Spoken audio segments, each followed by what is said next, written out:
ಮನೆಯಲ್ಲೇ ಕ್ಲಿನಿಕ್, ವೈದ್ಯರಲ್ಲದ ವ್ಯಕ್ತಿಯಿಂದ ಚಿಕಿತ್ಸೆ ಆರೋಪ. ಮಲ್ಲಾಪುರದಲ್ಲಿ ಜನರ ಜೀವದ ಜೊತೆ ಚೆಲ್ಲಾಟವೇ. ಇಂಜೆಕ್ಷನ್ ತಗೊಳ್ತೀರಾ?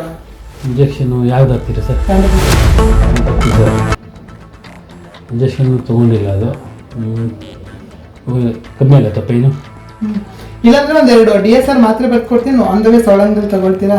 DSR ಮಾತ್ರನಾ? ಕೊಡಿ ಸರ್. DSR ಆಮೇಲೆ ಅಲ್ಟ್ರಾ. ಇಂಜೆಕ್ಷನ್ ಹೊರಗಡೆ ತರಬೇಕಾ ಇಲ್ಲೇ ಐತಾ? ಇಲ್ಲ, ಇಂಜೆಕ್ಷನ್ ಬೇಡ. ಶಿವಮೊಗ್ಗ ತಾಲೂಕಿನ ಮಲ್ಲಾಪುರ ಮನೆಯೊಂದು ಕ್ಲಿನಿಕ್ ಆಗಿ ಬದಲಾಗಿದೆಯಂತೆ. ವೈದ್ಯಕೀಯ ಅರ್ಹತೆ ಇದೆಯಾ? ಪರವಾನಗಿ ಇದೆಯಾ?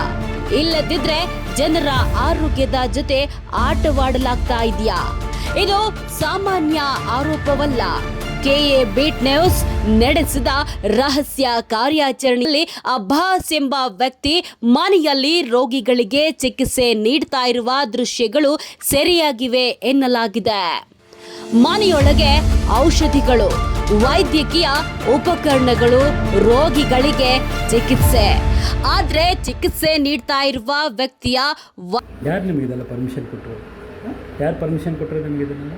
ನಾನು ಪರ್ಮಿಷನ್ ಕೊಟ್ಟಿದ್ದಲ್ಲ. ಬೇರೆ ಓಪನ್ ಮಾಡಿ. ಏನು ಸರ್? ಓಪನ್ ಮಾಡಿ ಸರ್. ಅಲ್ಲ, ಏನು ಸರ್? ಓಪನ್ ಮಾಡಿ ಹೇಳ್ತೀನಿ. ಹೇಳಿ ಸರ್. ವೈದ್ಯಕೀಯ ಅರ್ಹತೆ ಏನು? ಯಾವ ವೈದ್ಯಕೀಯ ನೋಂದಣಿ ಹೊಂದಿದ್ದಾರೆ? ಕ್ಲಿನಿಕಲ್ ನಡೆಸೋದಕ್ಕೆ ಅನುಮತಿ ಪಡೆದಿದ್ದಾರಾ? ಇದಕ್ಕಿಂತಲೂ ಗಂಭೀರ ಆರೋಪ ಅಂದ್ರೆ, ನಾನು ಶಿವಮೊಗ್ಗ ಜಿಲ್ಲಾ ಆಸ್ಪತ್ರೆಯ ಸಿಬ್ಬಂದಿ ಎಂದು ಹೇಳಿಕೊಂಡು ಚಿಕಿತ್ಸೆ ನೀಡ್ತಾ ಇದ್ದಾರೆ ಎಂದು ಹೇಳಲಾಗ್ತಿದೆ. ಹಾಗಾದ್ರೆ ಅಬ್ಬಾಸ್ ನಿಜಕ್ಕೂ ಜಿಲ್ಲಾ ಆಸ್ಪತ್ರೆಯ ಸಿಬ್ಬಂದಿಯೇ? ಅಲ್ಲದಿದ್ರೆ ಆಸ್ಪತ್ರೆಯ ಹೆಸರನ್ನ ಬಳಸಿಕೊಂಡು ಚಿಕಿತ್ಸೆ ನೀಡ್ತಾ ಇರೋದು ಯಾಕಾಗಿ? ಒಬ್ಬ ವ್ಯಕ್ತಿಯ ತಪ್ಪು ಚಿಕಿತ್ಸೆ, ಒಬ್ಬ ರೋಗಿಯ ಆರೋಗ್ಯಕ್ಕೆ ಅಪಾಯ ತಂದ್ರೆ ಹೊಣೆ ಯಾರು? ಅನುಮತಿ ಇಲ್ಲದೆ ವೈದ್ಯಕೀಯ ಸೇವೆ ನೀಡಲಾಗ್ತಾ ಇದೆ ಎಂಬ ಆರೋಪ ನಿಜವೇ? ಅಧಿಕಾರಿಗಳ ಗಮನಕ್ಕೆ ಈ ವಿಚಾರ ಬಂದಿದ್ರೆ ಕ್ರಮ ಯಾಕೆ ತಗೊಂಡಿಲ್ಲ? ಈ ಎಲ್ಲ ಪ್ರಶ್ನೆಗಳು ಮೂಡ್ತಾ ಇವೆ. ಇನ್ನು ಮಲ್ಲಾಪುರದ ಈ ಮನೆಯೊಳಗೆ ನಡೀತಾ ಇದೆ ಎನ್ನಲಾದ ಕ್ಲಿನಿಕ್ ಹಿಂದೆ ಇರ್ತಕ್ಕಂತ ಸತ್ಯವೇನು? ಜನರ ಆರೋಗ್ಯದ ವಿಚಾರದಲ್ಲಿ ನಿರ್ಲಕ್ಷ್ಯಕ್ಕೆ ಅವಕಾಶ ಇದೆಯೇ?